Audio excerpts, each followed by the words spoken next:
What's going on, gamers? We got an interesting video here by Frogboy Gaming. I've been to his channel before. He's a cool guy. He's done a lot of comparisons. He tests all consoles. He's definitely an AMD guy. He loves AMD. He has a high-end 9070 XT or whatever, I think XTX or whatever. And he's tested out the PS5 Pro and PSSR 2. And what's interesting about this clip is that he's saying how incredible the value is that I've been telling people. When you think about what you're getting for $750, and that he can recommend somebody to go spend and get a high-end PC that would cost $3,000, $4,000 just to try to kind of lord it over it. To him, he's not going to make that recommendation. He recommends the average person to pretty much get a PS5 Pro with PSSR 2 if you want that experience. And it's just incredible the value that you're actually getting um, for that price point value performance. And that's what I was trying to tell people. So let's see what he has to say real quick, but then we're going to tap into it a little bit more. Listen to this closely. When you compare PSSR2 to a $4,000 freaking PC like my 9070 XT build, and you look at that and you look at the overall image quality, when I'm sitting here and I'm flipping back and forth between each one of them, games like Avatar. So you heard what he said, right? How much money he spent and what type of PC build he actually has. So keep in mind, he's being intellectually honest about this. Absolutely phenomenal. You look at Death Stranding 2, you look at so many of these games and flipping between them.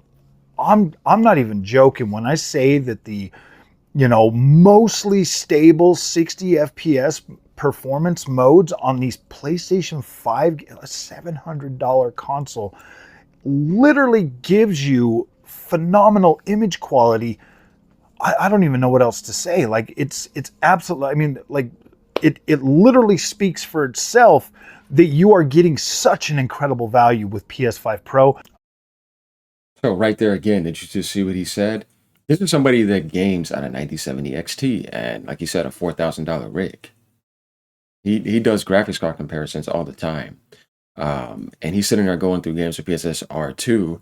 Then he's looking at the image quality that you're actually getting, and he's sitting there like, wait, they're able to produce this for like $750, $700? If you think about like the PC world, it's like, yeah, that's pretty hard to do for that type of money. You're not going to be able to do that in today's market. Today's market is absolutely insane. We're going to finish off and see what he's saying here as well, too, as he makes it clear that he's not going to sit here and make that recommendation and say it's always just PC gaming, right? It's like it depends on your budget, your lifestyle, all sorts of things. And I've been telling people about this for a while that, the hype of PSSR2 was real and it wasn't fake. And here's more proof from a pretty much PC gamer here being honest. And that's what I like about him. He's just being honest as a gamer. He's not trying to play one side and get you to see negative on the other and be dishonest because he always wants PC to look better because you have a higher optional choice. It's like, no, he's speaking to people just honestly. When I just recently, probably a few months ago, paid $400 for a set of RAM for that PC just so I could bring 9060 XT content. You know, I was floored that I was like, gosh dang it, man! Like it's just something that has to be done. I got to buy it.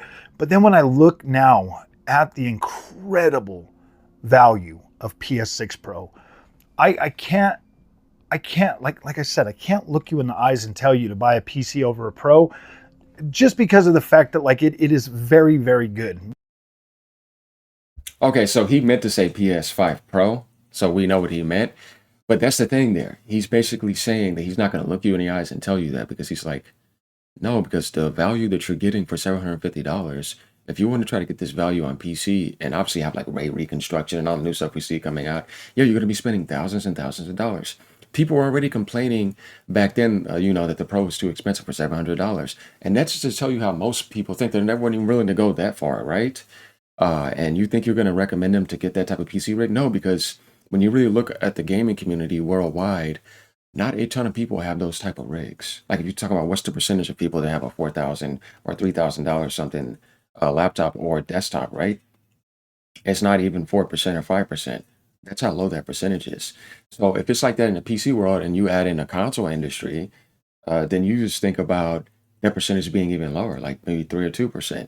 And it's always been that way because nobody buys those 5090s and 4090s like that, right? AMD's also always been more affordable, trying to give you that closer performance in NVIDIA, like back in those days. But now you have AMD doing the same thing with console gaming, except it's on the PlayStation 5 Pro, right? And they've been able to work together and do some crazy stuff where it's like, if you thought about this years ago, you wouldn't have said they would be producing this type of image quality because Unreal Engine 5 was making you think that it was impossible and that the technology is not enough. This has been a problem this whole generation where a lot of people have been brainwashed by the AI shortcut jumping to make you believe that you needed these specifications. So you thought that it would be impossible in the future to probably get this type of performance and get this type of image quality because that's the way that it was seeming for a while, right? And everybody kept on using the Unreal Engine 5 because they literally are being offered it for free. But the problem with that is that not only were they being offered with that for free, but it was damaging gaming. They were taking shortcuts, and the AI shortcut with the Unreal Engine 5 and the stuttering and everything was just making it all look bad. Then when you see other games come around, you're like, wait, hold on, why is this not having that problem? Then you realize it's budget, like they were saying, budget problems, games getting way more expensive, taking longer to make, and then that engine just not being suited to make everything run at its best. Like Unreal Engine 4 was amazing, right? You could play so many things on Unreal Engine 4 and always get your 60 frames per second. I don't know if you guys know, but Final Fantasy 7 Rebirth, not just the 7 Remake, is also run on Unreal Engine 4, and that game does not have any problems. So we get the idea there. So the thing about PSSR 2, though, is that since it came out, it's just benefiting everything.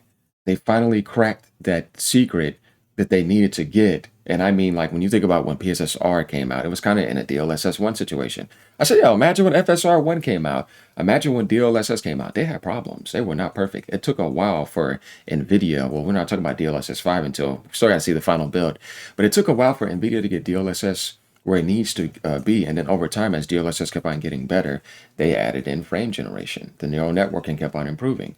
Same thing with AMD, right? You know how bad FSR 1 was for the longest compared to DLSS over time. And then when you think about where FSR 4 is, or FSR 4.1 now, compared to where it was at before, it takes time to improve. Sony made some shortcuts big time, like with Mark Cerny, because they already had people around that made those mistakes to speed up the process. So that's why I say historically, if you think about PSSR, um, it made improvements pretty fast. The only thing is that people got the PS5 Pro, and felt like they were being beta testers. Like, well, you could say the same thing if you were on PC and you built this high-rate PC, and FSR was like that for a long time. And DLSS originally was like that. I mean, that's just part of the game, and that's the way that it works. So I think PSSR can only just even get better too, and imagine how much more farther it can get when it gets something added in like frame generation, as Mark Cerny pretty much made it clear that that's what's coming towards PS6, pretty much in about a year plus or so. But I'm pretty sure it'll get announced before that when they show off stuff, so that we can be like, here's the PS6 and here's what it's going to be able to do, and they'll have their own like presentations and all of that. But other than that, I want you guys to let me know what you think about what he said. This isn't coming here to say, oh no, it's all about PS5 Pro, PC gaming, this and that. Like, that's not what I'm saying. What I'm saying is that the price point value is unmatched. And that's what I was putting in my headlines. And yeah, that's not a grip. No, it's very true. Tell me what's giving you that type of performance for $750 or $700 right now. You're not going to find it. It's going to be tough to find. And that's the thing here. So yeah, like, comment, subscribe as usual. Let me know what you guys think. Leave a comment down below. You know how things go over here. Keep on gaming, no matter what platform you're on, as I say, and enjoy that PSSR update. And remember, Cyberpunk is coming around the corner, so get prepared for that. That's going to be fun. Later, y'all.